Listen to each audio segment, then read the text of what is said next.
दोस्तों, कैसे आप सब। उम्मीद है कि आप लोग अच्छे होंगे।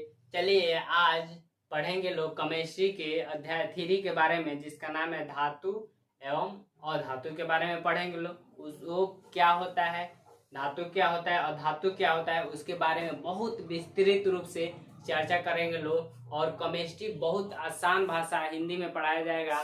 बने रहिए अपना साइंस के साथ। और आप लोग के बोर्ड के एग्जाम के लिए बहुत ज़्यादा ये अपना साइंस बहुत ज़्यादा तरीका से पढ़ाया जाएगा केमिस्ट्री। बने रहिए अपना साइंस के साथ। और चलिए आगे बढ़ते हैं, बिना टाइम गंवाए धातु एवं अधातु के बारे में चर्चा करेंगे लोग। वो क्या होता है, तो जो धातु होता है, धातु एवं अधातु के बारे में पढ़ने से पहले ये जान लेते हैं कि हम लोग जो तत्व है वो कितनी है, यानी कि जो तत्वों की संख्या है वो कितना है। धातु क्या होता है, अधातु कितना क्या होता है, धातुओं की संख्या कितना है, अधातुओं की संख्या कितना है, उसके बारे में चलिए चर्चा करेंगे लोग आज इस वीडियो में। जो आप लोग नहीं देखे हैं अध्याय 1 अध्याय 2, उसका लिंक डिस्क्रिप्शन में दे देंगे, वहां से आप लोग जाके देख लीजिए। वहां पे हर एक क्वेश्चन का सलूशन दिया गया है, हर एक समस्याओं को आप लोग को देखा गया है, आप लोग वहां से जाके देख सकते हैं। तो चलिए यहाँ पे पढ़ेंगे लोग। जो तत्वों की कुल सब तत्वों की संख्या वो कितनी है, तो यहाँ पे देखिए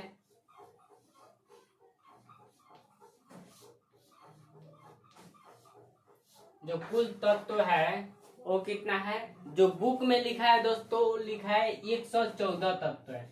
बुक में दिखाया गया है 114, लेकिन 114 से कितना हो गया है, 118 हो गया है।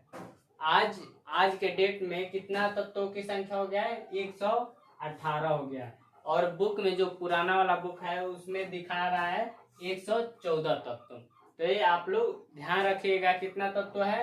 बुक में है 114, लेकिन अभी खोज हो गया है 4, तो कितना हो गया है, 118 तत्व हो गया। तो इसमें देखेंगे, ये तो हो गया कुल तत्वों की संख्या कितना है। अब देखेंगे कि जो धातु है उसकी संख्या कितना है, जो धातु उसका संख्या कितना है। धातु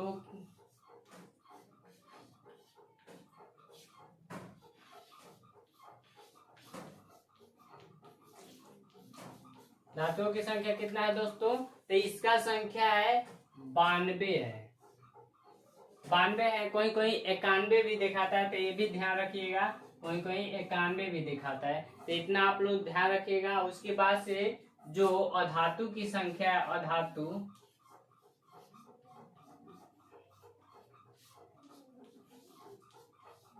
अधातु की संख्या कितना है दोस्तों, तो वो है 22, यानी कि 22 कभी कभी दिखाता है। कोई कोई किसी बुक में 22 दिखाता है, किसी बुक में 20 दिखाता है। तो ये आप लोग ध्यान रखिएगा कि 20 इस समय हो गया और 22 पुराने वाले बुक में है। तो इतना कुल धातुओं की संख्या कितना है, 91 है। और अधातुओं की संख्या तो 20 है। और जो कुल तत्वों की संख्या है तो कितना है दोस्तों, 118 है। तो इसको आप लोग याद करिए क्योंकि ये नया वाला है। अब देखेंगे जो ये धातु और अधातु तो हो गया, इसी को मिलने से एक बनता है उपधातु, यानी कि उपधातु को देखेंगे यहाँ पे। उपधातु की संख्या कितना है दोस्तों, तो 7 है। तो आप लोग, उम्मीद है कि इतना आप लोग नोट कर लिए होंगे, और नहीं किए हैं तो इसका स्क्रीनशॉट ले लीजिए, क्योंकि ये एग्जाम में पूछता है कि कुल धातुओं की संख्या कितना है। तो धातु की संख्या कितना होता है, 91। उसके बाद से पूछ लेता है कभी कभी प्राकृतिक तत्वों की संख्या कितना है। तो प्राकृतिक तत्वों की संख्या कितना होता है, 91 होता है दोस्तों। ये भी याद रखिएगा, 91 कहेगा तो प्राकृतिक तत्व तो ये होगा 91। उसके बाद से उपधातुओं की संख्या कितना होता है, तो 7 होता है। तो उम्मीद है कि इतना समझ में आया होगा। चलिए आगे बढ़ते हैं बिना टाइम गंवाए। तो हाँ दोस्तों, इतना उम्मीद है कि समझ में आया होगा। तो अब देखते हैं कि जो प्राकृतिक तत्व कितना है। प्राकृतिक में उपस्थित जो तत्व है,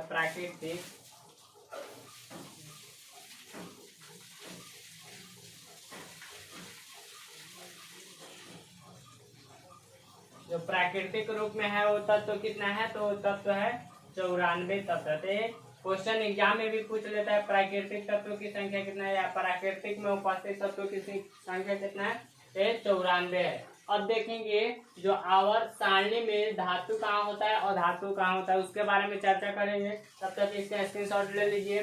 जो धातु एवं अधातु होता है उसका जो आवर्त सारणी में चर्चा किया जाता है, कहाँ किया जाता है, जो बाईं ओर होता है धातुओं को दर्शाया जाता है। धातु जो है ऐसे ही याद करिएगा ट्रिक से कि ऐसे पहले लिखेंगे धातु एवं अधातु। तो ऐसे खड़े हैं तो इस बगल क्या है, धातु है, इस बगल क्या है, अधातु है। तो हमारे बाएं बगल क्या है, धातु है, और दाहिने बगल क्या है, अधातु है। तो ऐसे भी याद कर लेंगे। ऐसे इसको पढ़ रहे हैं, जब इसको पढ़ेंगे तो क्या होगा, बाएं बगल आएगा धातु, दाएं बगल क्या आएगा, अधातु आएगा। तो ये ट्रिक अप्लाएंगे किसमें, आवर्त सारणी में अप्लाएंगे। तो आवर्त सारणी में क्या कहता है कि धातुओं की संख्या कहाँ पाई जाती है, तो आवर्त सारणी की किधर, बाएं ओर, इधर बाएं ओर, और अधातु की संख्या आवर्त सारणी में किधर, तो दाहिने ओर। तो इस बुक में देखेंगे, यहाँ पे दोस्तों देखेंगे जो आवर्त सारणी है पीरियोडिक टेबल, इसमें देखेंगे तो ये जितना भी है इधर इधर क्या है, ये सब आवर्त सारणी की क्या है, ये बाएं तरफ है। तो इसको क्या बोलेंगे, धातु बोलेंगे। और जो इधर है इधर, तो इसको क्या बोलेंगे, अधातु बोलेंगे। तो अधातु तो ऐसे पढ़ रहे हैं तो इधर आएगा, तो बाएं तरफ हुआ, इधर आया तो दाहिने तरफ। अब जो दाहिने तरफ आता है इसमें भी क्या होता है, अक्रिय गैस होता है, जिसको बोलते हैं नोबेल गैस। तो यही सब क्या है, नोबेल गैस है, जिसको अक्रिय गैस भी बोला जाता है। तो उम्मीद है कितना आप लोग को समझ में आया होगा। चलिए बहुत इजी तरीका से पीरियोडिक टेबल के बारे में बताएंगे। तब तक जो इसके बारे में धातु और धातु के बारे में पढ़ लीजिए, आप लोग भी देख सकते हैं इसको। और चलिए आगे मिलते हैं। दोस्तों आगे देखेंगे धातु यानी कि मेटल के बारे में देखेंगे। धातु के बारे में, धातु क्या कहता है उसके बारे में देखेंगे। उसके बाद से अधातु क्या कहता है उसके बारे में देखेंगे। यानी कि केमिस्ट्री अध्याय 3 के धातु एवं अधातु के बारे में बहुत विस्तृत रूप से पढ़ने वाले हैं लोग। जो बोर्ड एग्जाम में या कोई भी एग्जाम हो जिसमें केमिस्ट्री का क्वेश्चन होगा, यहीं से होगा, क्योंकि ये बहुत ज्यादा इम्पोर्टेंट क्वेश्चन है। तो चलिए इसको देखते हैं और अपना साइंस के साथ जुड़े रहिए, क्योंकि यहाँ पे हर एक क्वेश्चन इम्पोर्टेंट क्वेश्चन बताया जाएगा। हर एक एग्जाम, कोई भी एग्जाम हो वो यहाँ से आएगा क्वेश्चन। तो ये अपना साइंस पे बने रहिए दोस्तों। तो देखिए यहाँ पे पढ़ते हैं धातु के बारे में। तो धातु क्या कहता है कि वैसे तत्व जो ऊष्मा तथा विद्युत का क्या हो, ऊष्मा तथा विद्युत का चालन करते हैं और अघातवर्ध होते हैं, तो उसे क्या वो बोलते हैं, या तन्य होते हैं, उसको ही क्या बोलते हैं, धातु बोलते हैं। जब धातु का परिभाषा कहेंगे तो धातु क्या होता है, ऊष्मा तथा विद्युत का क्या होता है, चालन होता है। यानी कि विद्युत भी, जब धातु में हम विद्युत प्रवाहित करेंगे तो उसके इलेक्ट्रॉन क्या करेंगे, गति करने लगेंगे। उसके बाद से उसमें ऊष्मा भी उत्पन्न होगा। आगे अघातवर्ध, यानी कि उस पर जब प्रहार करेंगे कोई चीज से तो आघात करेंगे तो अघातवर्ध भी होगा और तन्य भी होगा। यानी कि जब आघात करेंगे, उस पर मारेंगे तो क्या होगा, तन्य होगा, यानी कि तनाएगा। अब आगे देखेंगे तो उसे क्या बोलते हैं, धातु बोलते हैं। तो उम्मीद है कि इतना समझ में आ रहा होगा। अब चलिए इसके एग्जाम्पल देख लेते हैं, कौन से धातु है कौन से अधातु है। ये जो आयरन है, आयरन लोहा जिसको Fe बोला जाता है, तो क्या है, धातु ही है। कैसे उसको बताते हैं। जो सिरेश पत्र होता है, सिरेश पत्र, उस जब भी लोहा के ऊपर जंग लग जाता है तो क्या करते हैं हम, सिरेश पत्र या रेगमाल से उसको साफ करते हैं तो उस पर चमक आ जाता है, एक चमक ही आ जाता है। उसके बाद से तो उसको क्या बोलेंगे, उसमें चमक आ गया तो लोहा पे हम क्या करेंगे, प्रहार करेंगे। जब उस पे प्रहार करेंगे तो तन्य भी होगा। उसके बाद से उसमें जब विद्युत प्रवाहित करेंगे तो उसके इलेक्ट्रॉन का होंगे, गति करेंगे तो उसमें विद्युत भी प्रवाहित होगा। और वो उसको जब हीट करेंगे, गर्म करेंगे तो उसमें से ऊष्मा भी निकलेगा। तो ये हो गया। एल्युमिनियम भी होता है जिसको Al से संकेत से बोलते हैं। उसके बाद से सोना भी क्या होता है, धातु ही होता है। उसके बाद से सोडियम क्या होता है, धातु ही होता है। पोटेशियम क्या होता है, धातु ही होता है। कॉपर क्या होता है, धातु ही होता है, इत्यादि यानी कि और भी धातु की संख्या है। तो धातु की संख्या कितना है दोस्तों, तो वो है 91, या इसको 92 भी लिख सकते हैं, या 92, 91, या कभी कभी 92 पूछता है, कभी कभी 91 पूछ लेते हैं, दोनों हो जाएगा। अब आगे देखते हैं दोस्तों कि जो इसके गुणधर्म चमक कैसे उसको देखेंगे, इसके भौतिक गुणधर्म के बारे में देखेंगे। तो इसमें क्या होता है, जो कठोर के रूप में देखेंगे, तो कठोर जो भी रहेगा धातु, तो उसको क्या करेंगे, हम चेक करेंगे कि वो क्या है। जो भी कठोर होगा वो, जिसमें वो उष्मा हो, विद्युत का चालन करता हो, अघातवर्ध तन्य हो, तो उसको क्या बोलेंगे, धातु बोलेंगे। अब उसका चेक करेंगे कैसे वो कठोर होगा, कैसे वो तन्य होगा, कैसे वो अघातवर्ध होगा। तो एक पारा ही एक ऐसा धातु है जो द्रव अवस्था में होता है। तो कौन सा ऐसा धातु है जो द्रव अवस्था में रहता है, ये एग्जाम में हर बार पूछता है, तो इसको याद कर लीजिए। कौन सा ऐसा द्रव है जो, कौन सा ऐसा धातु है जो द्रव रूप में रहता है, तो है पारा। यानी कि पारा क्या है, द्रव अवस्था में रहता है, तो इसको याद कर लीजिएगा। उसके बाद से मुलायम, जो कठोरता के आधार पर देखेंगे, तो इसमें बोलता है कि लिथियम, सोडियम, पोटेशियम, ये क्या होते हैं, मुलायम होते हैं। यानी कि इसको हम चाकू से क्या कर सकते हैं, काट सकते हैं। तो एग्जाम में पूछेगा कौन से ऐसे तत्व या कौन से ऐसे धातु को हम चाकू से काट सकते हैं या चाकू से काटा जा सकता है, तो क्या होगा, लिथियम होगा, पोटेशियम होगा और सोडियम होगा। लिथियम होगा, पोटेशियम होगा, सोडियम होगा, ये 3 धातु को हम क्या कर सकते हैं, काट सकते हैं चाकू से। अब आगे देखेंगे दोस्तों, कह रहे हैं कि आयरन, कॉपर, एल्युमिनियम अत्यंत क्या होते हैं, कठोर होते हैं। तो सबसे कठोर धातु कौन से होते हैं, तो एल्युमिनियम होता है, उसके बाद से आयरन होता है और कॉपर होता है। ये बहुत ज्यादा क्या होते हैं, मजबूत होते हैं। इसके जो आयन होते हैं बहुत ज्यादा जुड़े होते हैं, ये अपने में जुड़े होते हैं। तो ये क्या होता है, ये अत्यंत कठोर क्या है, धातु है। तो धातु के बारे में पढ़ रहे हैं, तो धातु ही ना होगा दोस्तों। तो अब देखिए आगे मिलते हैं, तब तक इसको स्क्रीनशॉट ले लीजिए, आगे बढ़ते हैं। और दोस्तों आगे देखेंगे धातु के जो आघातवर्ध के हिसाब से देखेंगे, यानी कि आघातवर्ध देखेंगे।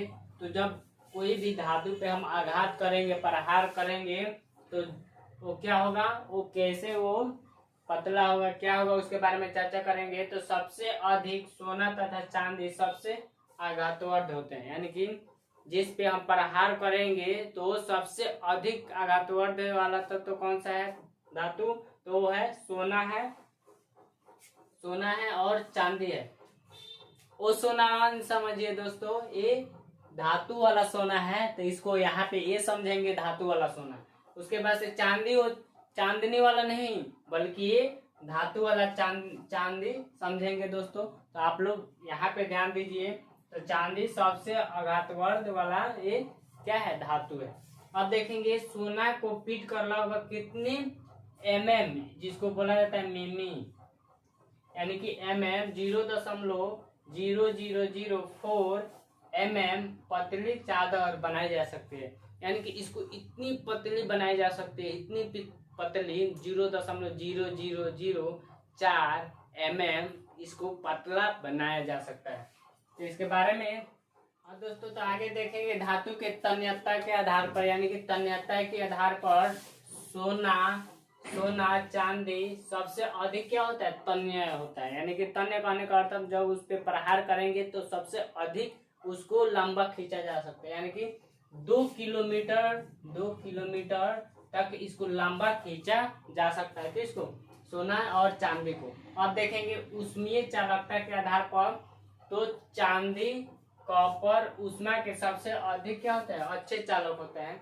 यानी कि सबसे ऊष्मा के अधिक अच्छे चालक में गिनती आते हैं कौन कौन, तो चांदी और कॉपर। लेड जिसको सीसा बोला जाता है, और पारा, मरकरी जिसको बोला जाता है लेड, यानी कि सीसा और मरकरी ऊष्मा का, यानी कि ऊष्मा के सबसे कम चालक होते हैं। सबसे कम चालक कौन कौन से होते हैं, तो सीसा और मरकरी। सबसे अधिक चालक कौन होते हैं, तो चांदी और कॉपर। तो उम्मीद है कि समझ में आया होगा। आगे देखेंगे, चांदी एवं कॉपर विद्युत का सर्वोत्तम चालक है, यानी कि चांदी यहाँ पे भी बताए हैं सबसे अधिक चालक कौन वाला धातु है, तो चांदी और कॉपर।